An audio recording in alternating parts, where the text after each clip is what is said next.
어머! 이민희의 목소리가 방 안의 분위기를 싸늘하게 만들었습니다. 그녀는 눈을 가늘게 뜨며 미정을 위아래로 훑어보더니 비웃는 듯한 미소를 지었습니다. 이게 무슨 조합이야, 민희야? 뭔 소리를 하는 거야? 민혁이 당황해서 아내를 제지했지만 이민희는 멈추지 않았습니다. 아, 식모 아줌마잖아요. 우리 아버지 식당에서 일하는 식모 아줌마. 그 단어는 내 귀에 박혀 뇌리 속에서 끊임없이 맴돌았다. 상견례 자리.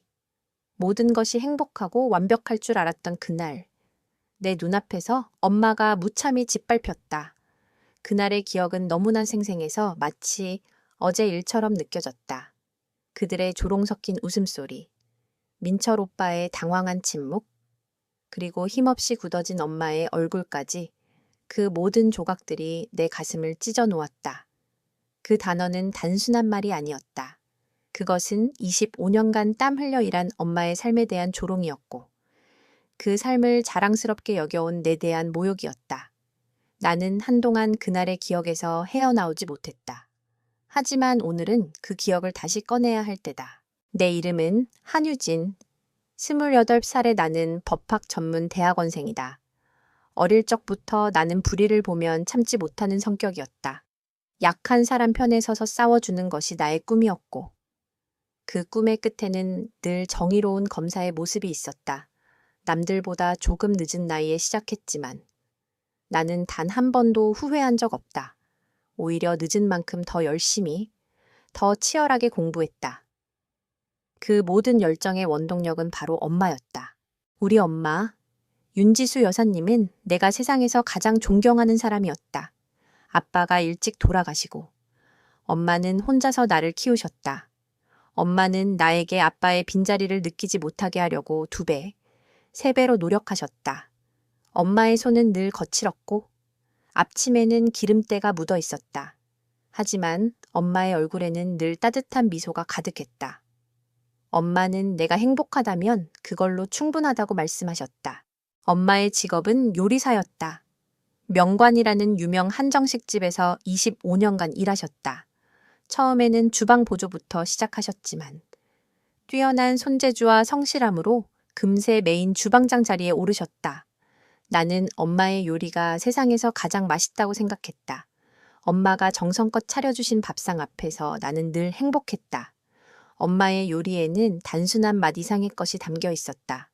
그것은 엄마의 사랑이었고 나를 향한 희생이었다. 그때 나에게는 민준 오빠가 있었다. 대학교 동아리에서 만나 3년간 연애를 이어온 남자친구. 든든하고 따뜻한 사람이었다. 그는 내가 공부로 힘들어할 때마다 곁에서 응원해 주었고, 내가 좌절할 때마다 다시 일어설 용기를 주었다. 그는 내게 첫사랑이었고, 마지막 사랑이 될 줄 알았다. 유진아, 우리 결혼하자! 그날 오후, 민준 오빠는 한강공원에서 무릎을 꿇고 내게 반지를 내밀었다. 눈물이 왈칵 쏟아졌다. 행복해서, 너무 벅차올라서 나는 망설임 없이 고개를 끄덕였다. 그의 가족들도 나를 반겨줄 것이라고 믿었다. 민준 오빠는 늘 내게 그의 가족들이 나를 얼마나 좋아할지 이야기했으니까. 특히 그의 형수님은 내가 법학을 공부한다는 사실을 존경한다며 꼭 만나보고 싶다고 했었다. 그날 저녁, 나는 엄마에게 이 소식을 전했다. 명관에서 하루 종일 일하고 돌아온 엄마는 피곤해 보였지만 내 소식에 환하게 웃으셨다. 우리 유진이가 벌써 시집을 가다니. 엄마의 목소리가 떨렸다. 엄마는 내 손을 꼭 잡고 연신 행복해라. 우리 딸이라고 말씀하셨다. 엄마의 눈가에 맺힌 눈물을 보며 나는 마음이 아팠다. 엄마는 나 혼자 키우느라 얼마나 힘들었을까. 당신의 젊음을 모두 내게 바쳤는데 이제야 겨우 행복해질 수 있는데 내가 먼저 결혼해서 떠나면 엄마는 외로워하실까. 엄마, 민준 오빠는 정말 좋은 사람이에요. 엄마도 좋아하실 거예요. 나는 엄마를 안심시키려 애썼다. 그래, 우리 딸이 좋다면 엄마도 좋아. 그런데 상견례는 언제 할까? 엄마의 걱정스러운 목소리에 나는 민준 오빠와 상의하겠다고 말했다. 엄마는 괜히 걱정이 앞서 보였다. 자신은 그저 식당에서 일하는 사람일 뿐인데. 중견 기업에서 일하는 민준 오빠의 가족들이 과연 우리를 어떻게 생각할지 염려하시는 것 같았다. 나는 그런 엄마의 마음을 잘 알고 있었다. 그래서 나는 엄마에게 안심시켜 드리고 싶었다. 엄마, 걱정 마세요. 우리 엄마만큼 훌륭한 사람 없어요. 민준 오빠 가족들도 엄마 좋아하실 거예요. 엄마는 세상에서 제일 멋진 요리사잖아요. 엄마는 내 말에 희미하게 웃으셨다. 하지만 그날 밤 나는 잠을 이루지 못했다. 상견례가 잡히면 엄마의 긴장이 더 심해질 것이다. 나는 민준 오빠에게 우리 집안의 평범함을 숨길 생각이 없었지만 혹시 모를 상황에 대비해 민준 오빠의 가족들이 우리를 있는 그대로 받아들여 주길 바랐다. 며칠 후 민준 오빠는 상견례 날짜를 잡았다고 했다. 그의 형수님이 직접 나서서 날짜와 장소를 정해주셨다고 했다. 장소는 다름 아닌 엄마가 일하는 곳, 명관이었다. 명관 엄마가 일하시는 곳이잖아. 나는 놀라서 물었다. 응? 형수님이 그곳 음식이 너무 맛있다고 하시더라고. 예약도 직접 해주셨어. 우리 형이랑 형수도 같이 나온다고 하니 너무 긴장하지 마. 민준 오빠의 말에 나는 조금 의아했지만 그의 가족들이 우리를 환영한다는 뜻으로 받아들였다. 나는 엄마에게 명관에서 상견례를 한다고 전했다. 엄마는 잠시 망설이시는 듯 했지만 이내 환하게 웃으셨다. 그래, 잘 됐다. 엄마가 일하는 곳이니까 더 편하겠네. 엄마가 직접 요리해 줄 수도 있고. 엄마는 상견례 날을 위해 새로운 한복을 장만하셨다. 평소 입던 단정한 옷으로는 부족할 것 같아. 백화점에 가서 가장 화사하고 고운 색의 한복을 고르셨다. 나는 그런 엄마의 모습에 마음이 아프면서도 자랑스러웠다. 우리 엄마는 세상에서 가장 아름다웠다. 상견례 날 아침, 엄마는 나를 위해 특별한 아침 식사를 차려주셨다. 나는 엄마가 직접 해주신 밥을 먹으며 그동안의 걱정이 모두 사라지는 것을 느꼈다. 그래, 우리 엄마는 세상에서 가장 훌륭한 사람이다. 민준 오빠의 가족들도 분명 엄마를 좋아할 것이다. 그때 나는 우연히 엄마의 서랍장 깊숙한 곳에서 낡은 나무 상자 하나를 발견했다. 상자는 먼지가 쌓여 있었고 겉면에는 오래된 벚꽃 스티커가 붙어 있었다. 호기심에 상자를 열어보니 그 안에는 빛바랜 사진들과 함께 낡은 수첩이 들어 있었다. 사진들은 엄마가 20대 시절, 아빠와 연애하던 때의 사진들이었다. 젊고 예쁜 엄마의 모습에 나는 미소를 지었다. 그리고 수첩을 펼쳐보니 그 안에는 엄마의 팽을씨로 빼곡히 쓰여진 글들이 가득했다. 그것은 일기였다. 엄마의 젊은 시절의 꿈과 고민, 그리고 아빠와 함께했던 행복한 추억들이 담겨 있었다. 그리고 수첩의 마지막 장에는 찢어진 편지 한 통이 끼워져 있었다. 누군가에게 보내려다 만 듯한 편지. 그 편지는 사랑하는 딸 유진에게 라고 쓰여 있었다. 나는 망설였지만 이내 그 편지를 읽기 시작했다. 사랑하는 딸 유진에게 엄마는 너에게 늘 미안하다. 네가 세상의 모든 것을 누리며 살았으면 좋겠지만 엄마의 부족함 때문에 네가 혹시라도 상처받을까 늘 두려웠어. 엄마는 네가 자랑스럽다. 네가 어떤 선택을 하든 엄마는 늘 내 편이야. 하지만 편지는 거기서 끊겨 있었다. 나는 편지를 읽고 가슴이 먹먹해졌다. 엄마는 왜 나에게 이런 편지를 쓰다 말았을까? 그리고 엄마의 부족함이란 무엇일까? 나는 상자를 닫고 조용히 제자리에 두었다. 하지만 내 마음속에는 알 수 없는 불안감이 피어올랐다. 오후가 되자 나와 엄마는 상견례 장소인 명관으로 향했다. 새로 장만한 한복을 입은 엄마의 모습은 고왔다. 나는 그런 엄마의 모습이 자랑스러웠다. 명관에 도착하자 우리는 예약된 룸으로 안내받았다.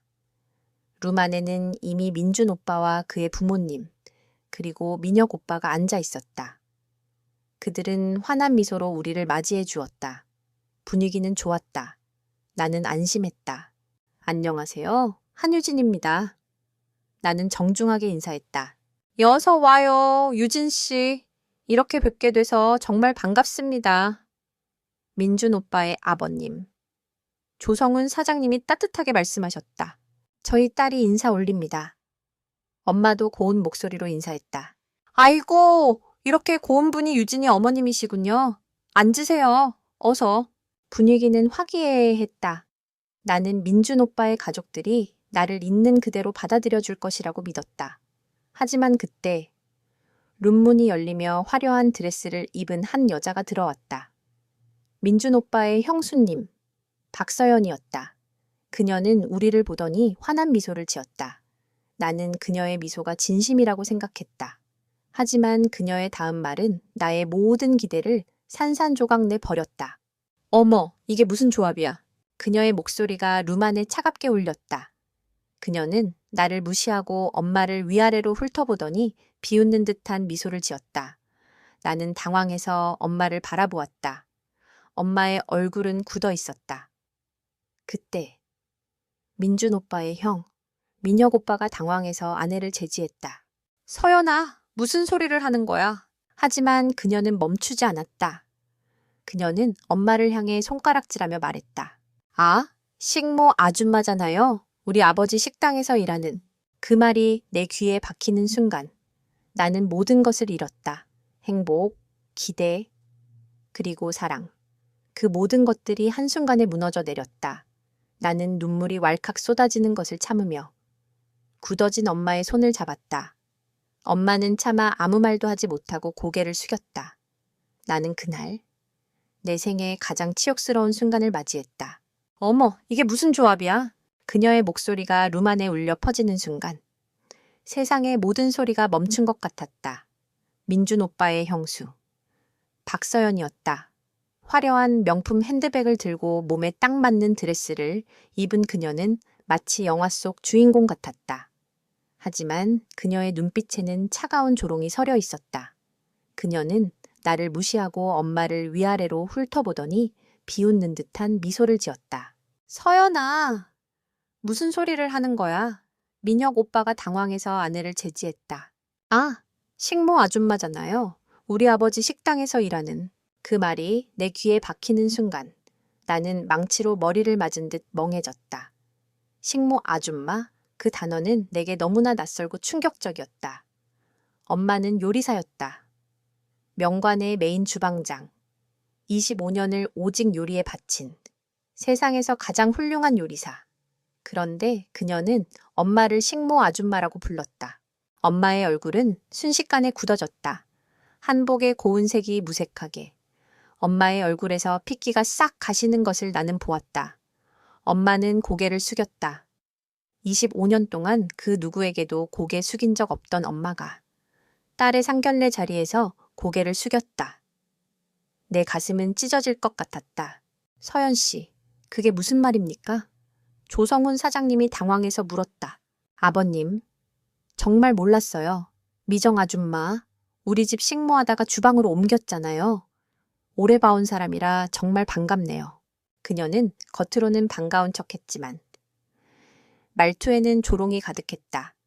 그녀의 말 한마디 한마디가 날카로운 칼날이 되어 엄마의 심장을 찔렀다. 나는 주먹을 꽉 쥐었다. 떨리는 손을 감추려 애쓰며 나는 그녀를 노려보았다. 그녀는 전혀 개의치 않는 듯 계속 말을 이었다. 그러고 보니 식모딸이니까 음식은 잘하겠네. 앞으로 우리 집 음식은 예비 동서가 다 책임져야겠네.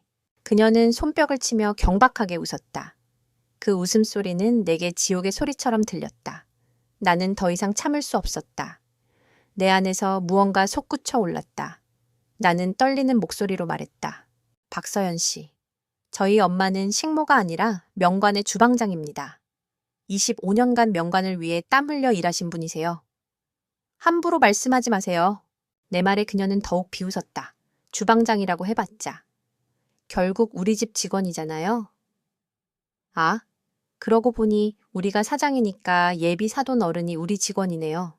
그녀의 말에 조성훈 사장님과 윤경숙 여사님은 아무 말도 하지 못했다. 그들의 표정에는 당혹감과 함께 체면을 구겼다는 불쾌함이 서려 있었다. 그들은 우리를 걱정하는 것이 아니라 자신들의 처지를 염려하고 있었다. 그 순간 나는 민준 오빠를 바라보았다. 그는 어쩔 줄 몰라 하며 나를 보았다. 그는 아무 말도 하지 않았다. 그저 입술만 깨물고 있을 뿐이었다. 나는 그의 침묵에서 진실을 보았다. 그는 그의 가족을 택했다.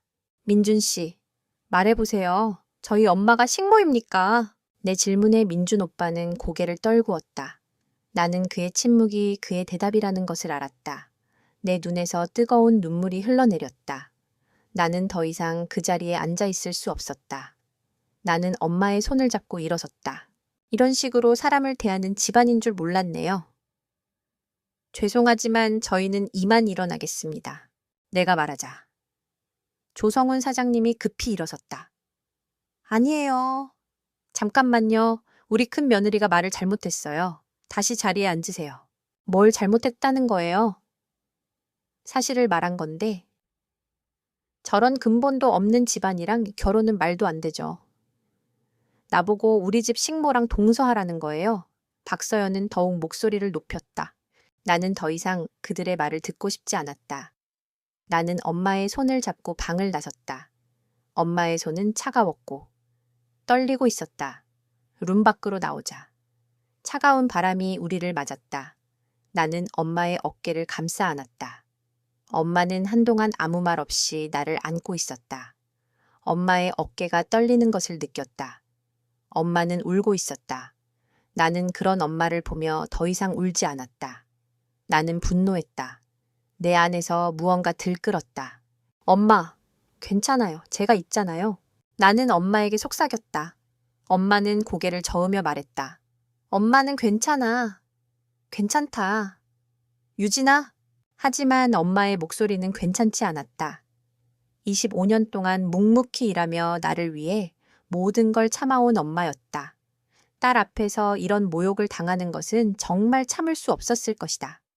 나는 엄마의 떨리는 어깨를 보며 내 가슴이 미어지는 것을 느꼈다. 그때 뒤에서 급한 발걸음 소리가 들렸다. 민준 오빠였다. 그는 황급히 뛰어와 내 팔을 붙잡았다. 유진아, 잠깐만, 제발. 나는 그의 손을 뿌리쳤다. 놓으세요, 민준 씨. 미안해. 정말 미안해. 내가 형수님을 말렸어야 했는데, 말렸어야 했다고요? 지금 그게 중요한 게 아니에요. 내 목소리가 떨렸다. 우리 엄마가 무슨 잘못을 했길래 저런 모욕을 당해야 해요. 정직하게 일한 게 죄예요. 민준 오빠는 대답할 말이 없었다. 그는 그저 나를 바라보며 절망적인 표정을 지을 뿐이었다. 나는 그의 눈에서 진심을 보았다. 하지만 그의 진심은 이미 늦었다. 그는 이미 그의 가족을 택했고 나는 그의 침묵에서 우리의 끝을 보았다. 민준 오빠, 이제 정말 끝이에요. 우리 일은 없었던 걸로 해요. 엄마에게 모욕을 주는 사람과는 절대로 함께할 수 없어요. 내 말이 끝나자 민준 오빠는 절망적인 표정으로 그 자리에 주저앉았다. 나는 그의 모습을 뒤로하고 엄마와 함께 택시를 탔다. 택시 안에서 엄마는 한동안 아무 말도 하지 못했다. 엄마의 눈에서는 하염없이 눈물이 흘러내렸다. 나는 엄마의 손을 꼭 잡았다. 엄마, 괜찮아요. 엄마는 세상에서 가장 훌륭한 사람이에요. 엄마는 내 말에 고개를 끄덕였다. 하지만 그날의 상처는 쉽게 아물지 않을 것 같았다. 나는 민준 오빠와의 추억을 모두 지워야 했다. 그의 따뜻했던 미소, 그의 든든했던 어깨, 그의 사랑스러운 목소리까지. 그 모든 것들이 한순간에 사라졌다. 나에게 남은 것은 오직 분노와 슬픔뿐이었다. 그날 밤, 나는 잠을 이루지 못했다. 엄마는 방 안에서 혼자 울고 계신 것 같았다. 나는 엄마의 방 앞에 조용히 앉아 있었다. 엄마를 위로하고 싶었지만 어떤 말로 위로해야 할지 알 수 없었다. 나는 그저 엄마가 괜찮아지기를 바랄 뿐이었다. 하지만 엄마는 괜찮아지지 않을 것이다. 25년 동안 묵묵히 일하며 쌓아온 자부심이 한순간에 무너졌는데 어떻게 괜찮아질 수 있을까? 나는 엄마를 위해 무언가를 해야겠다고 생각했다. 나는 더 이상 약해지지 않을 것이다. 나는 더 이상 엄마가 모욕당하는 것을 참지 않을 것이다. 나는 엄마를 위해 싸울 것이다. 법학을 공부하는 이유가 바로 이것이라고 생각했다. 나는 내 꿈을 이루고 엄마를 위해 싸울 것이다. 며칠 후 엄마는 나에게 충격적인 이야기를 꺼냈다. 유진아, 엄마 명관 그만두려고. 나는 놀라서 엄마를 바라보았다. 엄마? 갑자기 무슨 말씀이세요? 더 이상 거기서 일 못해. 그 사람들 얼굴 마주칠 자신이 없어. 엄마의 목소리는 떨리고 있었다. 나는 엄마의 눈에서 분노와 슬픔을 함께 보았다. 나는 엄마의 결정을 막지 않았다.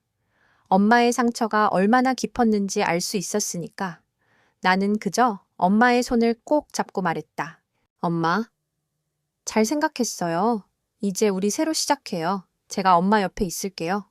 엄마는 내 손을 잡고 고개를 끄덕였다.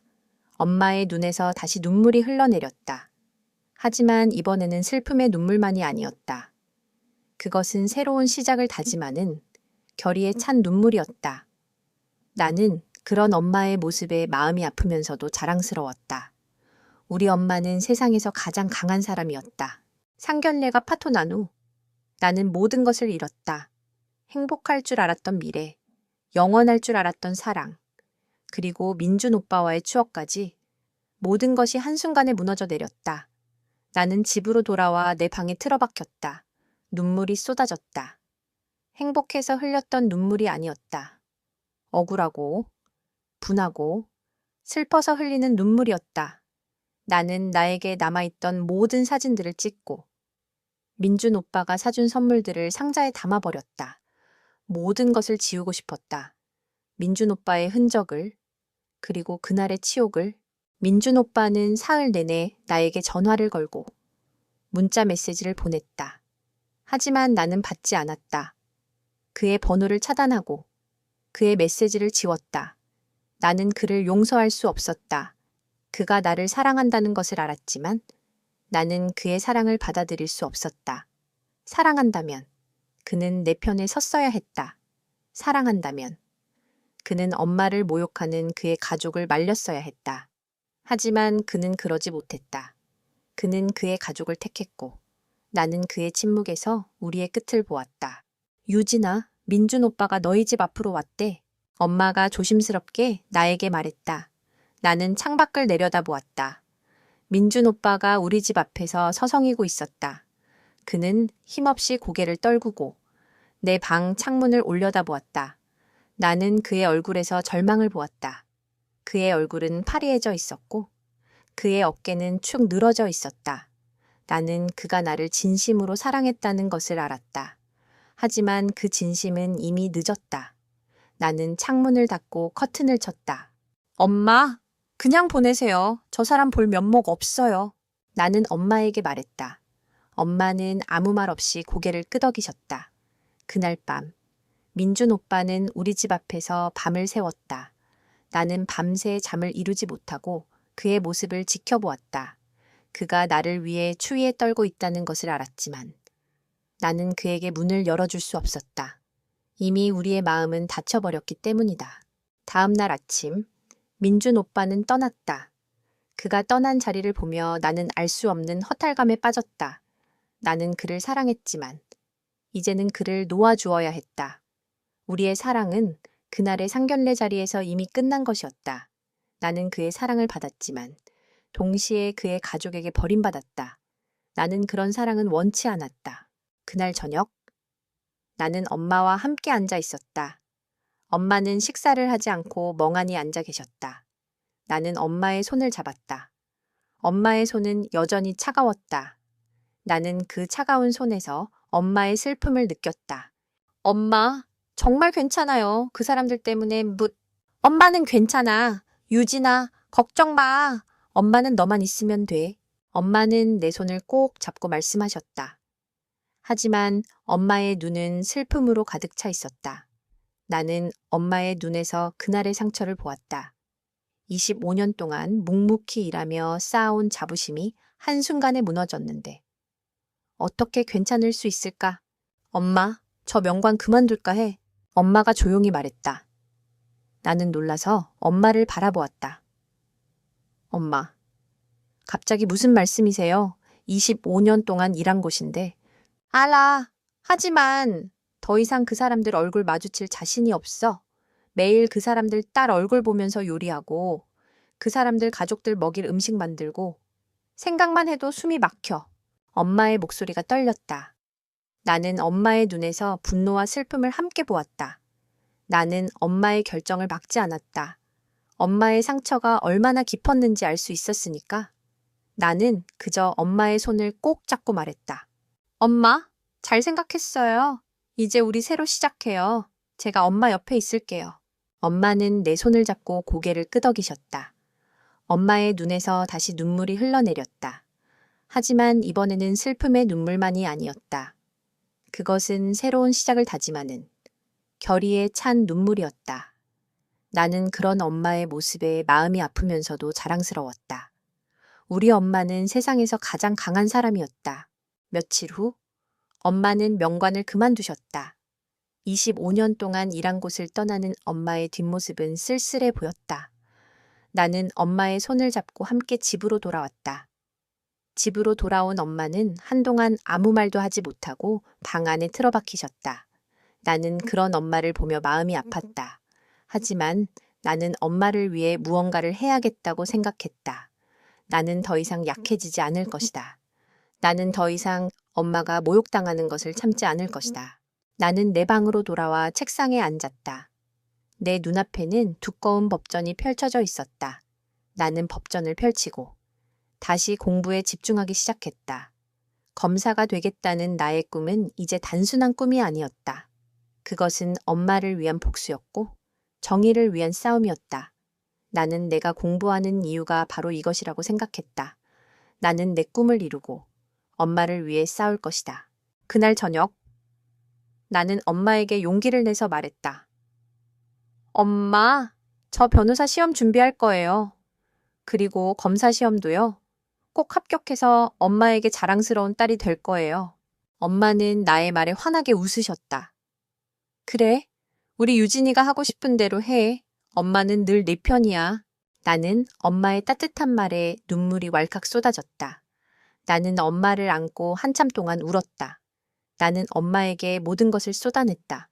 그동안의 슬픔, 분노, 그리고 희망까지. 엄마는 그런 나를 묵묵히 안아주셨다. 나는 그날 밤 잠을 이루지 못했다. 하지만 나는 이제 더 이상 슬프지 않았다.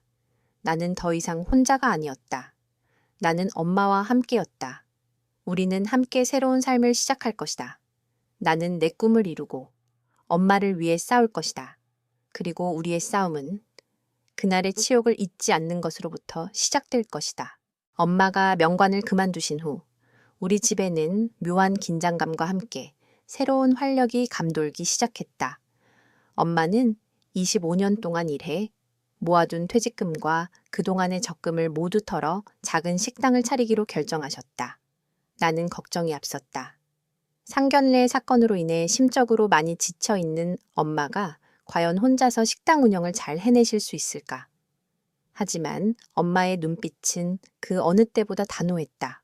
괜찮아. 유진아, 엄마가 25년 동안 요리만 했겠니? 이제 내 이름을 걸고 요리할 시간이야. 엄마의 목소리에는 자신감이 넘쳤다. 나는 그런 엄마의 모습에 마음이 아프면서도 자랑스러웠다. 엄마는 상가 건물의 빈 점포를 돌아보며 새로운 시작을 준비하셨다. 부동산 중개사는 몇 번이나 다시 생각해보라고 권했지만 엄마는 이미 마음을 굳힌 듯했다. 여기로 하겠어요? 엄마는 계약서에 서명하셨다. 25년간의 땀과 노력이 담긴 돈이었다. 그 돈이 한순간에 사라지는 것을 보며 나는 마음이 아팠지만 엄마의 얼굴에 떠오른 설렘을 보며 나는 이내 안심했다. 엄마는 다시 살아나고 있었다. 식당 이름은 수미 식당이라고 지었다. 엄마의 이름 지수가 아닌 수미라는 이름이 궁금했지만 나는 굳이 묻지 않았다. 아마도 엄마에게 특별한 의미가 담긴 이름일 것이라고 생각했다. 후에 알게 된 사실이지만 수미는 엄마가 요리를 시작할 때 가장 큰 힘이 되어 주었던 선배 언니의 이름이었다. 그녀는 불의의 사고로 일찍 세상을 떠났지만 그녀의 이름은 엄마의 새로운 시작에 힘이 되어주고 있었다. 인테리어는 소박하고 정겨웠다. 화려한 명관과는 달리 수미 식당은 따뜻하고 아늑한 분위기였다. 엄마는 직접 페인트를 칠하고 테이블을 닦고 주방 기구들을 정리하셨다. 나는 엄마의 옆에서 묵묵히 도왔다. 나는 엄마의 손에서 지난 세월의 흔적을 보았다. 거칠고 투박했지만 그 손에는 25년의 삶이 담겨 있었다.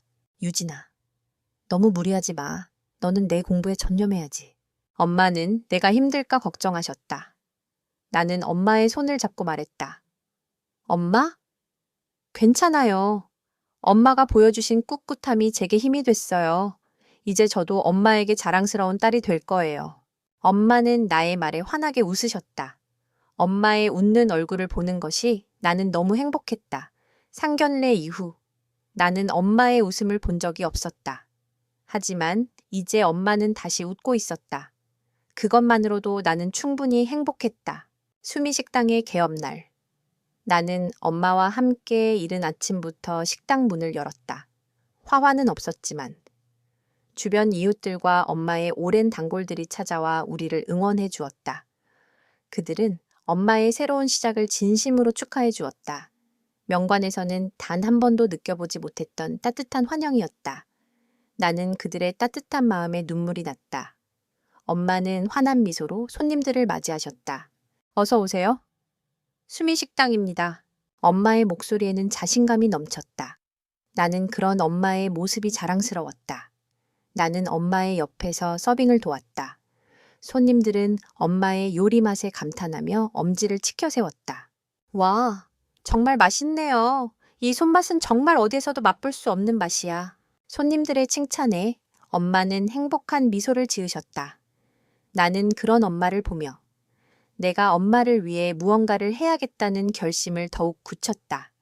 나는 엄마의 자랑스러운 딸이 될 것이다. 엄마가 25년간 묵묵히 일하며 쌓은 자부심을 내가 지켜줄 것이다. 그날 이후 나는 공부에 더욱 매진했다. 나는 법학 전문 대학원 도서관에서 밤늦게까지 공부했고 주말에는 수미 식당에서 엄마를 도왔다. 힘들었지만 나는 포기하지 않았다. 상견례에서의 모욕은 나에게 더 큰 동기가 되었다. 나는 그 모욕을 잊지 않았다.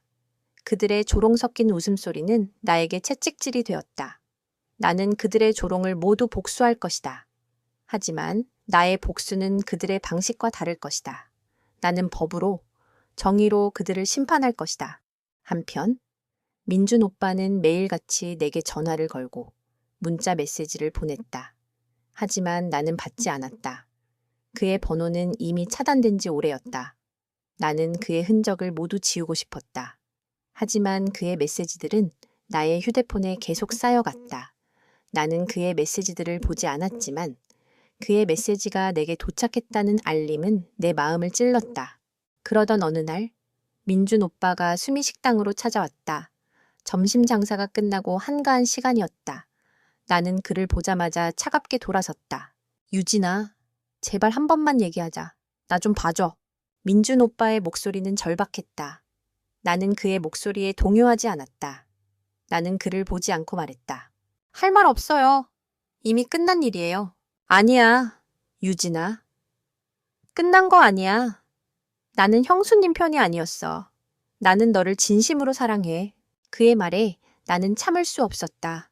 나는 그를 돌아보며 말했다. 사랑이요.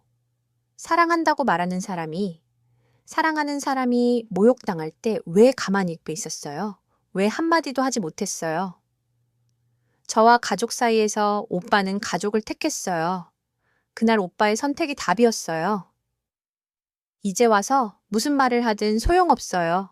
민준 오빠는 대답하지 못했다. 그의 눈에서는 눈물이 흘러내렸다. 나는 그의 눈물을 보며 알 수 없는 허탈감에 빠졌다. 나는 그를 사랑했다. 하지만 이제는 그를 놓아주어야 했다.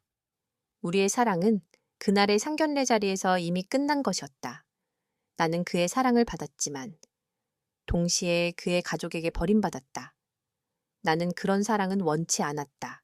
미안해, 유진아. 정말 미안해. 민준 오빠의 사과에 나는 대답하지 않았다. 나는 엄마의 옆으로 가서 엄마의 손을 잡았다. 엄마는 나를 보며 조용히 미소 지으셨다.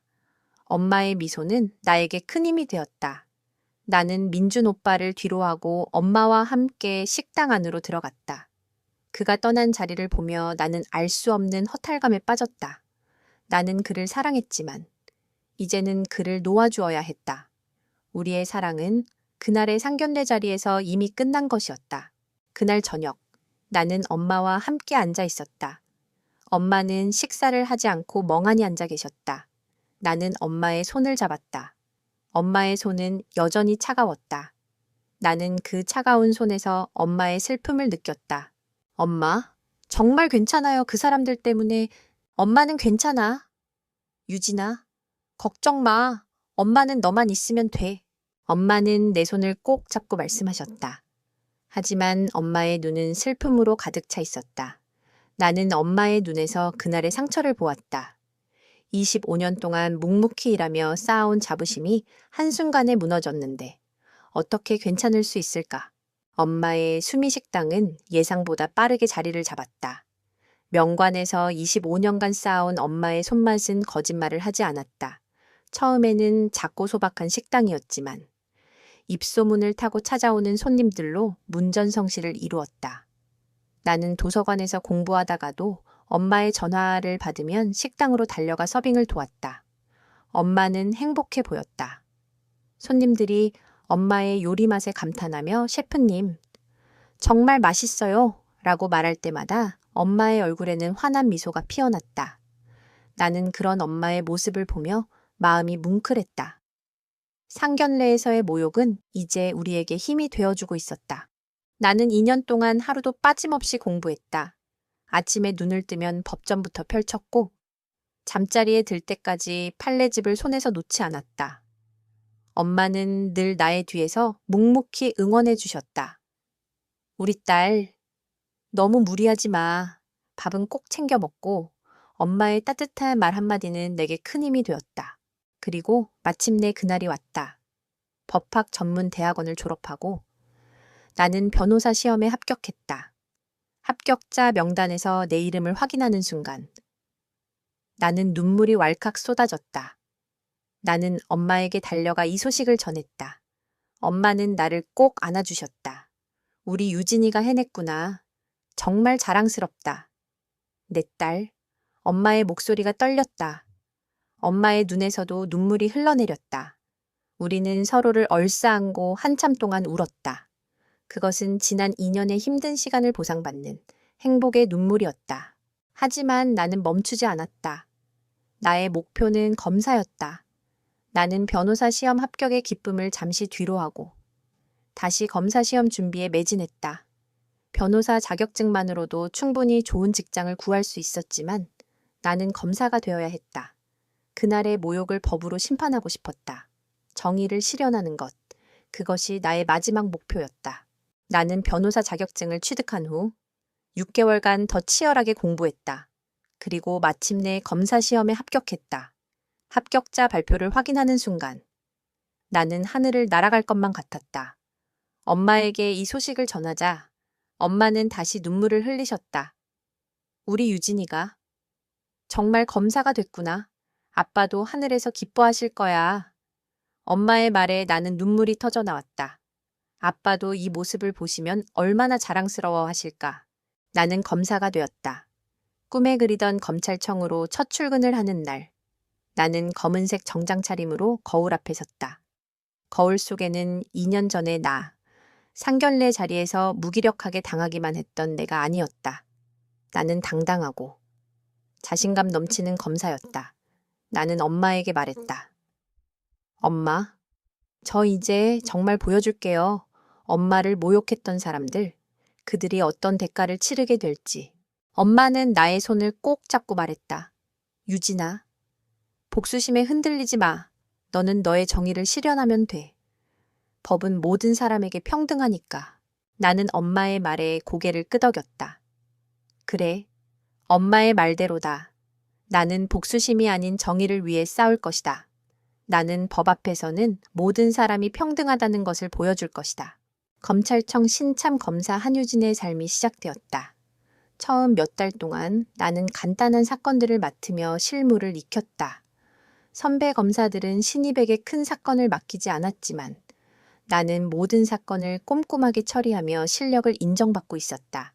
그러던 어느 날, 선배 검사님이 나에게 새로운 사건 파일을 건네주셨다. 한 검사. 새로운 사건이 배당됐어요. 공금 유용 혐의입니다. 회사 대표와 그 부인이 피해자고요. 한번 검토해봐요. 나는 파일을 받아 첫 페이지를 넘겼다. 피해자 조민혁, 박서연. 그 이름들을 보는 순간 내 손이 멈췄다. 나는 심장이 쿵 하고 바닥으로 떨어지는 것을 느꼈다. 2년 전 상견례 자리에서 내게 모욕을 주었던 바로 그 사람들이었다. 민준 오빠의 형과 형수. 나는 파일을 꽉 쥐었다. 내 안에서 억눌러왔던 모든 감정들이 한꺼번에 솟구쳐 올랐다. 분노, 슬픔, 그리고 복수심. 나는 2년 동안 이 순간을 기다려왔다. 그들을 내 손으로 심판할 수 있는 순간을. 한 검사. 왜 그래요? 안색이 안 좋은데. 선배 검사님이 걱정스러운 표정으로 물었다. 나는 애써 미소를 지으며 고개를 저었다. 아니요, 괜찮습니다. 이 사건 제가 제대로 수사해도 되겠죠. 왜 뭔가 문제라도 있어요? 나는 잠시 망설였지만 이내 단호하게 말했다. 아니요, 없습니다. 열심히 하겠습니다. 이 사건 제가 끝까지 파헤쳐서 정의를 실현하겠습니다. 선배 검사님은 나의 단호한 목소리에 고개를 끄덕였다. 나는 다시 파일로 시선을 돌렸다. 파일 안에는 2년 전 나에게 모욕을 주었던 사람들의 이름이 또렷이 박혀 있었다. 나는 그 이름을 손가락으로 쓸어보았다. 그리고 다짐했다. 나는 이들을 용서하지 않을 것이다. 법으로, 정의로 그들을 심판할 것이다. 그날 저녁, 나는 집에 돌아와 엄마에게 이 소식을 전했다. 엄마, 운명이 정말 묘해요. 제가 담당하게 된 사건의 피해자가 민준 오빠 형과 형수예요. 엄마의 표정이 굳어졌다. 엄마는 한동안 아무 말도 하지 못하셨다. 정말 그 사람들이, 네, 공금 유용 혐의래요. 회사 돈을 빼돌려서 명품 사고, 해외 여행 다니고, 증거도 확실한 것 같아요. 엄마는 조용히 눈을 감으셨다. 나는 엄마의 마음을 알 수 있었다. 엄마는 복수심에 불타는 나를 걱정하시는 것 같았다. 나는 엄마의 손을 잡고 말했다. 엄마, 걱정 마세요. 저는 감정적으로 행동하지 않을 거예요. 법 앞에서는 모든 사람이 평등하니까요. 저는 그냥 제 일을 할 뿐이에요. 엄마는 나의 손을 꼭 잡고 고개를 끄덕이셨다. 엄마의 눈에는 불안함과 함께 나를 향한 믿음이 담겨 있었다. 나는 엄마의 믿음을 저버리지 않을 것이다. 나는 정의를 실현하는 검사가 될 것이다. 사건을 배당받은 후 나의 일상은 온통 사건 파일로 가득 찼다. 피해자는 조민혁과 박서연. 나는 그 이름들을 수십 번, 수백 번 소리내어 읽으며 감정을 통제하려 애썼다. 그들은 나에게 모욕을 준 사람들이었지만 이제는 내가 정의를 심판할 피해자들이었다. 나는 복수심이 아닌 오직 법과 증거에만 집중해야 했다. 나는 증거를 수집하기 시작했다. 회사 공금 횡령 혐의는 증거가 명확했다. 명품 구매 내역, 해외 여행 경비, 허위 계약서 등 모든 서류가 완벽하게 확보되었다. 그들이 회사의 돈을 개인적인 사치에 사용했다는 사실은 명백했다. 하지만 나는 그것만으로는 부족하다고 생각했다. 나는 그들이 왜 그렇게까지 했은지, 그들의 동기를 파악하고 싶었다. 그러던 중 나는 한 가지 의아한 점을 발견했다. 회사 직원들이 익명으로 올린 인터넷 게시물들이었다. 그 게시물들에는 회사 대표의 아내 박서연이 공금 유용으로 명품을 사들이고 해외여행을 다녔다는 내용과 함께 회사 대표의 동생 여자친구가 고작 주방장 딸이라더라는 악의적인 소문이 담겨 있었다.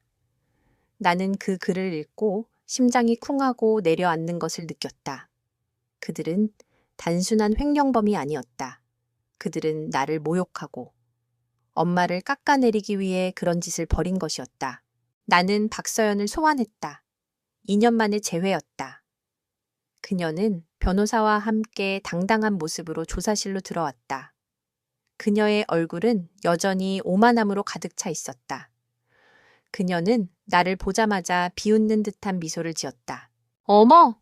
이게 누구야? 식모 딸 아니니 여기까지 와서 나를 괴롭히려고 검사가 되더니 눈에 뵈는 게 없나 보네. 그녀의 조롱에 나는 전혀 동요하지 않았다. 나는 그녀를 똑바로 바라보며 말했다. 피해자 박서연 씨, 개인적인 감정은 접어두시고 조사에 협조해 주시기 바랍니다.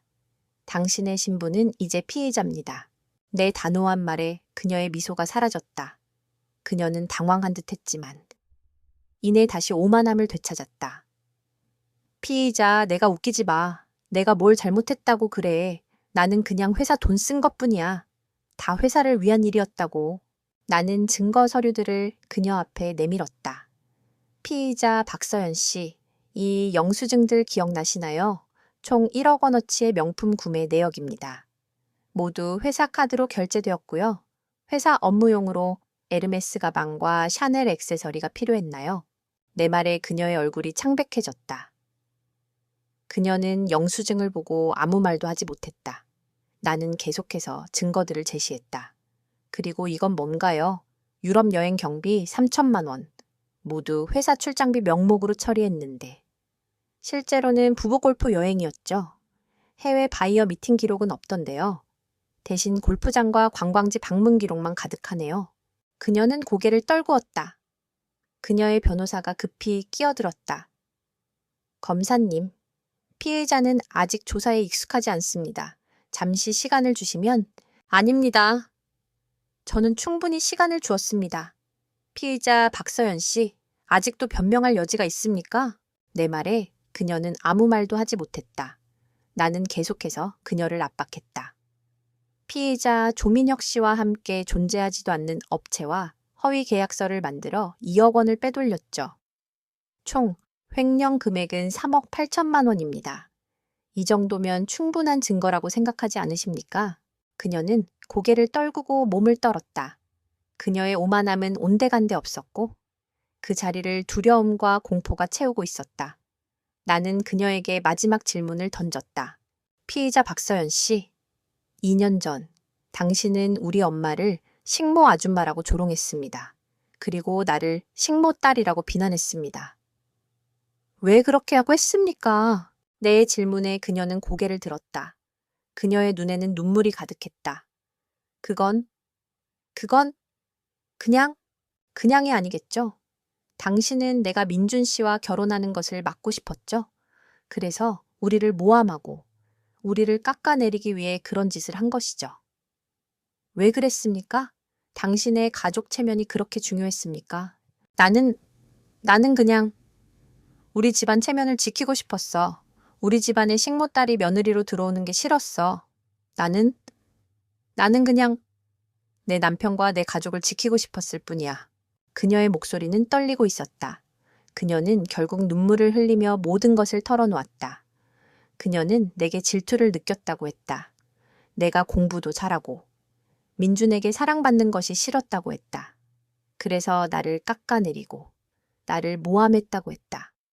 그녀의 고백에 나는 마음이 아팠지만 그녀를 동정하지 않았다.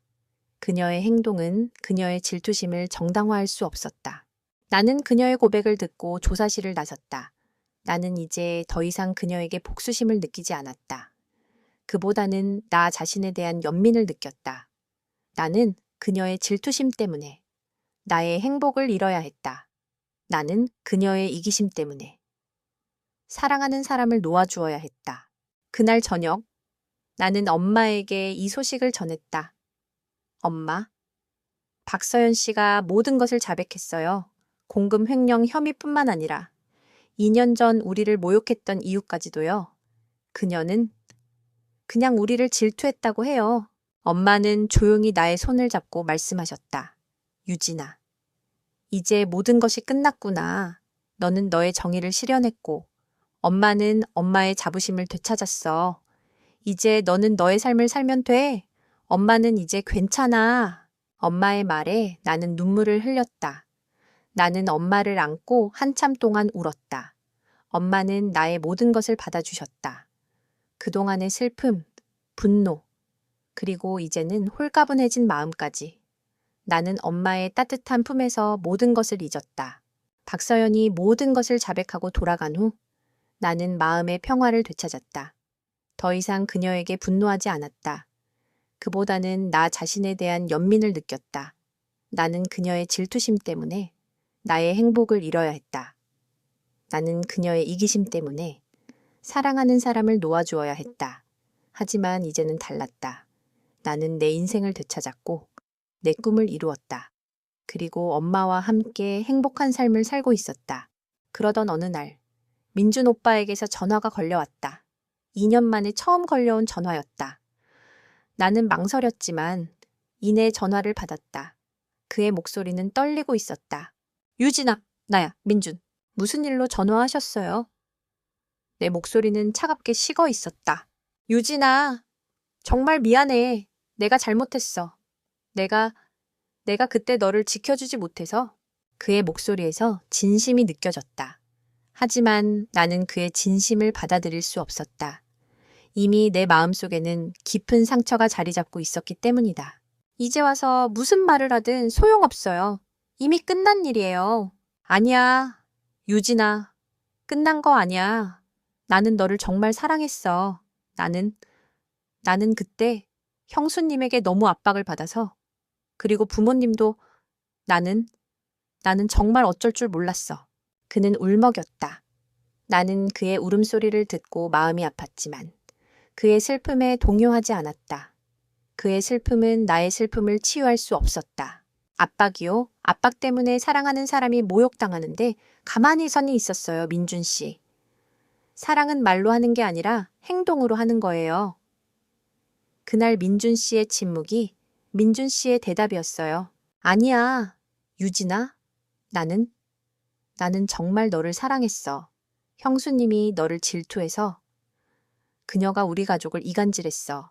부모님께 너에 대한 나쁜 소문을 퍼뜨리고 나에게도 너와 헤어지라고 압박을 줬어. 나는 정말 힘들었어. 그의 말에 나는 마음이 아팠다. 그의 말은 진심이었다. 하지만 그의 진심은 이미 늦었다. 나는 그를 사랑했지만 이제는 그를 놓아주어야 했다.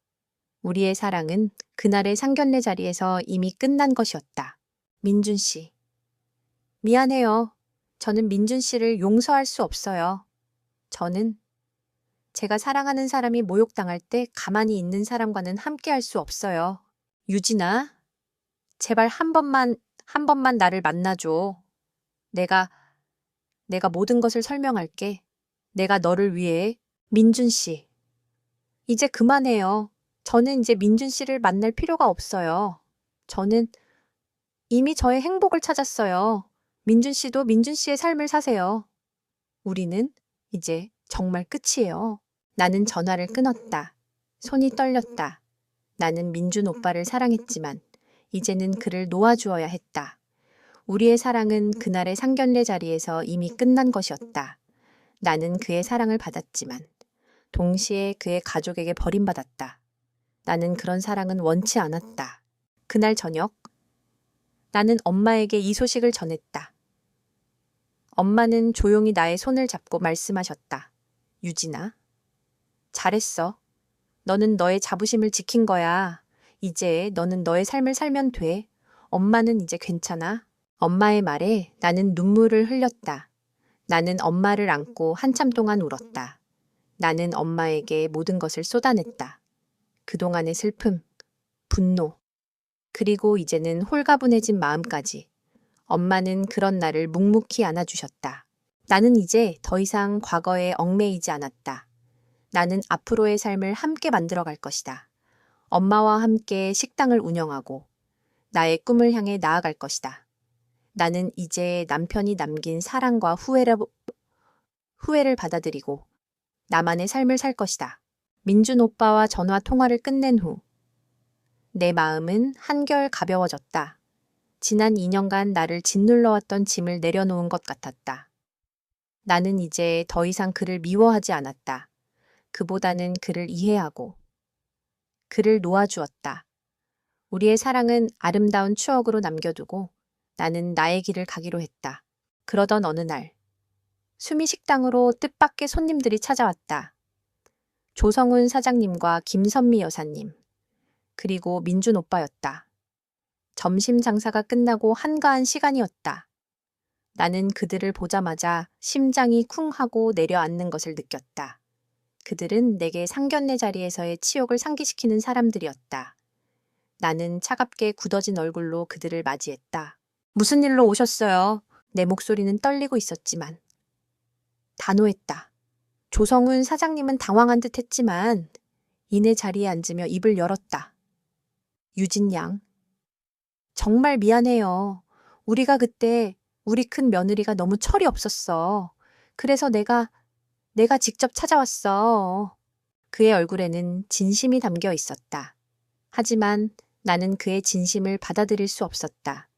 그의 진심은 이미 2년 전에 늦었다. 나는 그를 보지 않고 엄마를 바라보았다. 엄마는 주방에서 나오지 않고 나를 바라보았다. 엄마의 눈에서 나는 분노와 슬픔을 함께 보았다. 죄송하지만 저희는 드릴 말씀 없어요. 돌아가 주세요. 내가 말하자 조성훈 사장님은 고개를 숙였다. 미정 씨, 정말 미안합니다. 내가 정말 잘못했어. 내가 그때 우리 큰 며느리를 말렸어야 했는데 엄마는 조용히 주방에서 나왔다. 엄마의 얼굴은 창백했지만 눈빛은 강렬했다.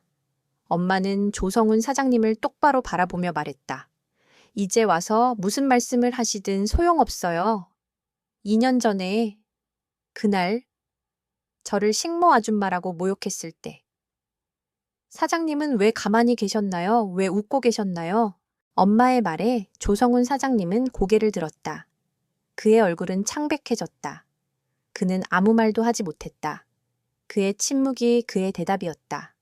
그는 그날의 치욕을 외면했다. 그는 자신의 체면을 지키기 위해 우리를 희생양으로 삼았다.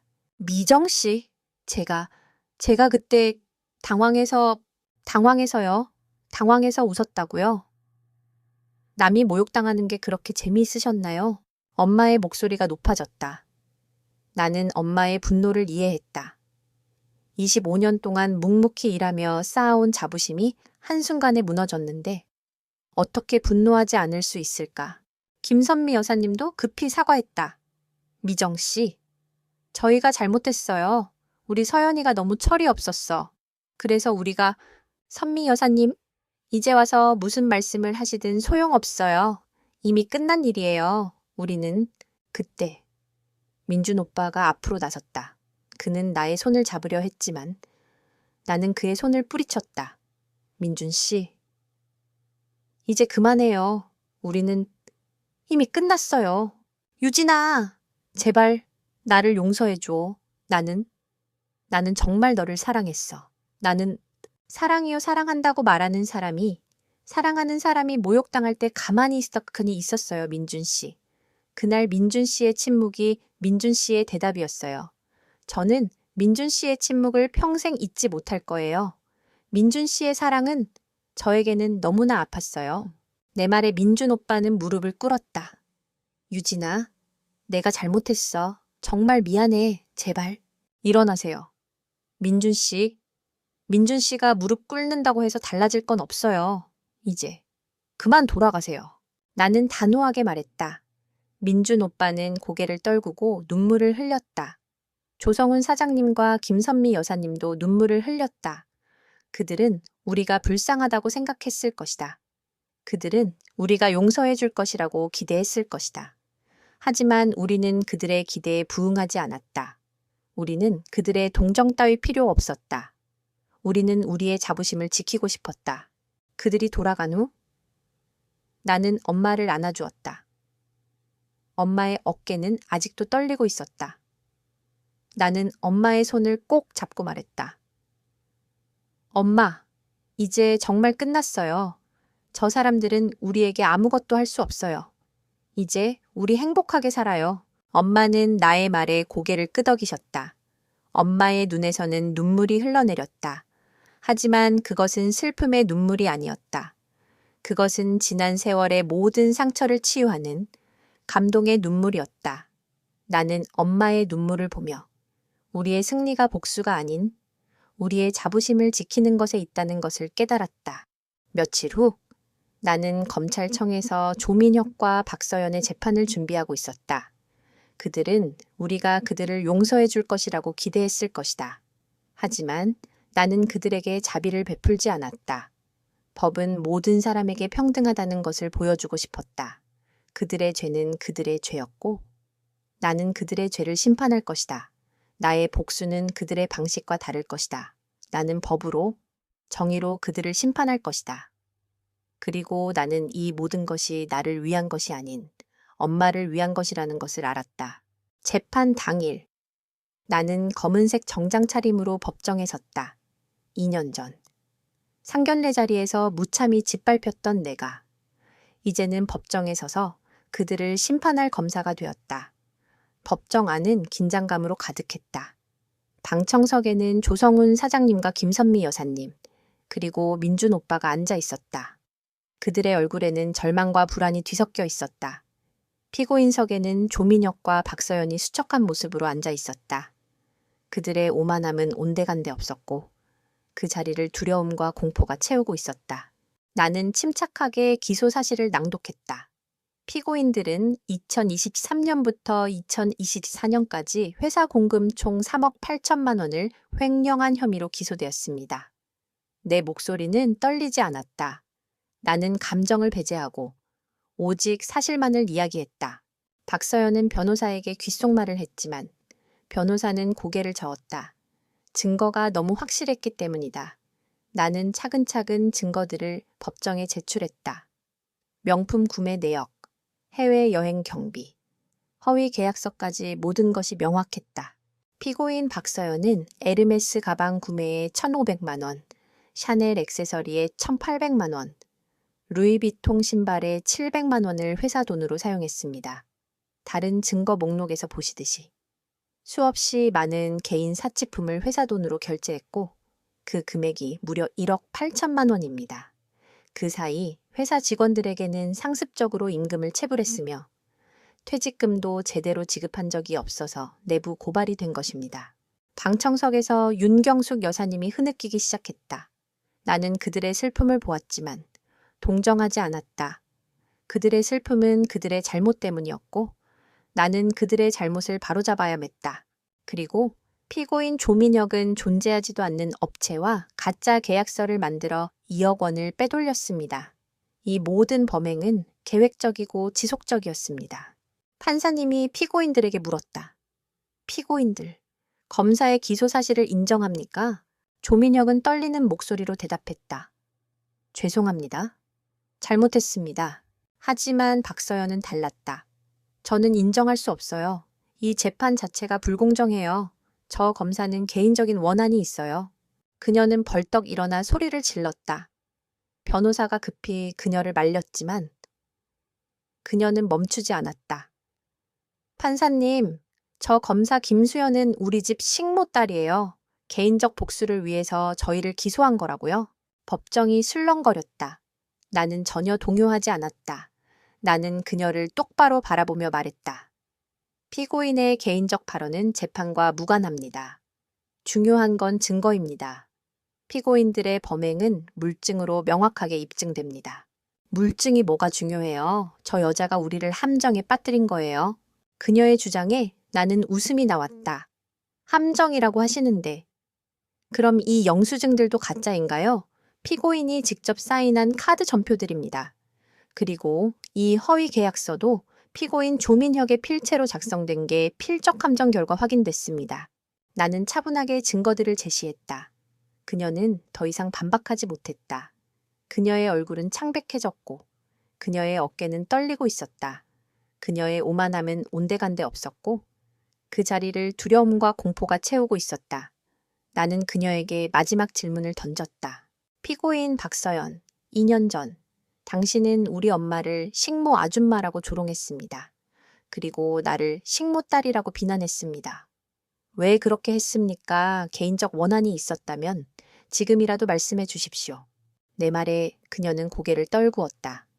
그녀는 아무 말도 하지 못했다. 그녀의 침묵이 그녀의 대답이었다. 나는 그녀의 침묵을 보고 더 이상 묻지 않았다. 나는 최종 변론을 준비했다. 재판장님, 피고인들의 범행은 계획적이고 지속적이었습니다. 피해를 입은 직원도 많습니다. 특히 피고인 박서연은 반성하기보다 오히려 개인 공격으로 일관하고 있습니다. 이런 범죄를 가볍게 처벌한다면 사회적 약자들은 더욱 고통받을 것입니다. 검찰은 피고인 조민혁에게 징역 3년, 피고인 박서연에게 징역 2년 6개월을 구형합니다. 나의 구형이 끝나자 법정은 정적에 휩싸였다. 민준 오빠는 주먹을 꽉 쥐고 있었다. 그의 얼굴에는 슬픔과 분노가 뒤섞여 있었다. 그는 나를 바라보았지만 나는 그의 시선을 피했다. 나는 그를 보지 않고 오직 판사님만을 바라보았다. 며칠 후 판결 선고일이 왔다. 조민혁과 박서연은 징역형을 선고받았다. 긴 형량은 면했지만 그들은 정과자가 되어 교도소에 가야 했다. 박서연은 바닥에 주저앉아 소리내어 울었다. 그녀의 눈물은 진정한 반성의 눈물이 아니었다. 그것은 자신의 삶이 무너지는 것에 대한 분노와 절망의 눈물이었다. 나는 그런 그녀를 보며 더 이상 아무런 감정도 느끼지 않았다. 재판이 끝나고 법정 복도에서 민준 오빠가 나를 기다리고 있었다. 그는 내게 다가와 말했다. 유진아, 아직도 할 말이 있어요. 내 목소리는 차갑게 식어 있었다. 이제 정말 끝인 거야. 그의 목소리는 떨리고 있었다. 상견례 그날부터 끝이었어요. 나는 그를 뒤로하고 걸어갔다. 나는 이제 그를 용서할 수 없었다. 나는 그를 사랑했지만 이제는 그를 놓아주어야 했다. 우리의 사랑은 그날의 상견례 자리에서 이미 끝난 것이었다. 그날 저녁 나는 엄마의 식당 수미식당을 찾았다. 손님들로 북적이는 식당을 보며 뿌듯한 미소를 지었다. 엄마, 저 왔어요. 미정은 앞치마를 벗고 딸을 맞이했다. 유진아, 고생했어. 두 사람은 식당 앞 벤치에 나란히 앉았다. 엄마, 우리 잘 살았죠? 내가 엄마의 어깨에 기대자. 엄마의 눈시울이 붉어졌다. 응, 정말 잘 살았어. 그때 그 모욕도, 그 상처도 모든 게 우리를 더 강하게 만들어준 것 같아. 나는 엄마의 말에 고개를 끄덕였다. 맞아요. 엄마가 보여준 꿋꿋함이 제게 힘이 됐어요. 나는 엄마의 손을 잡았다. 엄마의 손은 거칠었지만 따뜻했다. 나는 그 손에서 엄마의 사랑을 느꼈다. 과거의 멸시와 모욕은 이제 우리를 더욱 단단하게 만든 자양분이 되었다. 식모의 딸이라고 조롱받았던 나는 이제 정의를 실현하는 검사가 되었고, 엄마는 성공한 사업가가 되었다. 반면 박서연과 조민혁은 전과자가 되어 교도소에서 뉘우치는 시간을 가져야 했고, 민준 오빠의 가족은 이제 동네에서 고개를 들 수 없게 되었다. 무엇보다 박서연의 사치를 채워주던 친정이 무너지고 있었다. 어느덧 시간이 흘러 2년이 지났다. 수미식당은 이제 동네에서 모르는 사람이 없을 정도로 유명한 맛집이 되었다. 엄마는 매일 아침 일찍 식당에 나가 손수 재료를 다듬고 정성껏 요리하셨다. 나는 검찰청에서 바쁜 하루를 보내고 돌아와 엄마의 식당에 들르는 것이 하루의 낙이었다.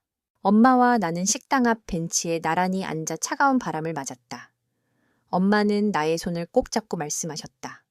유진아, 우리 잘 살았지? 응? 엄마, 정말 잘 살았어요.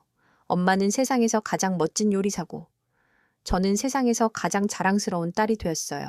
엄마는 나의 말에 환하게 웃으셨다. 엄마의 웃음에는 지난 25년간의 모든 고생과 아픔이 녹아 있었다. 나는 그런 엄마의 웃음을 보며 내가 얼마나 행복한 사람인지 깨달았다. 재판이 끝난 후 민준 오빠는 더 이상 우리를 찾아오지 않았다. 그의 가족들은 몰락했고 그들은 이제 동네에서 고개를 들 수 없게 되었다. 나는 그들을 용서하지 않았지만 더 이상 그들에게 분노하지도 않았다. 그들은 그들의 죄를 치렀고 나는 나의 삶을 살고 있었다. 나는 검사로서 정의를 실현하기 위해 노력했다. 약자의 편에 서서 불의와 싸웠다. 나는 내가 왜 검사가 되고 싶었는지, 그리고 엄마가 내게 왜 그렇게 꿋꿋하게 사셨는지 이제야 알게 되었다. 엄마는 나에게 삶의 가장 큰 가르침을 주셨다. 그것은 바로 자부심을 가지고 사는 것. 그리고 어떤 어려움에도 굴복하지 않는 것이었다. 나는 엄마의 어깨에 기대어 밤하늘을 올려다보았다. 하늘에는 별들이 반짝이고 있었다. 나는 그 별들을 보며 아빠가 우리를 지켜보고 있을 것이라고 생각했다. 아빠도 우리가 이렇게 행복하게 사는 모습을 보면 기뻐하실 것이다. 엄마, 사랑해요. 나도 사랑한다, 우리 딸. 엄마의 따뜻한 말에 나는 눈물이 왈칵 쏟아졌다. 그것은 슬픔의 눈물이 아니었다. 그것은 행복의 눈물이었다. 나는 이제 더 이상 혼자가 아니었다. 나는 엄마와 함께였고, 우리는 함께 새로운 삶을 살고 있었다. 우리의 진짜 승리는 복수가 아니었다. 그것은 서로를 믿고 일어선 그 자체였다. 식모의 딸이라고 조롱받았던 나는 이제 정의를 실현하는 검사가 되었고, 엄마는 성공한 사업가가 되었다. 과거의 멸시와 모욕은 이제 우리를 더욱 단단하게 만든 자양분이 되었다. 우리는 그 모든 것을 이겨내고 우리의 자부심을 지켰다. 나는 식당 앞 벤치에서 일어나 엄마의 손을 잡았다. 엄마의 손은 거칠었지만 따뜻했다. 나는 그 손에서 엄마의 사랑을 느꼈다. 우리는 함께 식당 안으로 들어갔다. 식당 안에는 따뜻한 온기가 가득했다. 나는 그 따뜻함 속에서 평생의 행복을 찾았다. 그리고 나는 다짐했다. 나는 엄마가 내게 보여준 꿋꿋함을 잊지 않을 것이다. 나는 엄마가 내게 가르쳐준 사랑을 잊지 않을 것이다. 나는 앞으로도 엄마와 함께 행복하고 따뜻한 삶을 살 것이다. 그리고 나는 이 모든 것을 영원히 기억할 것이다.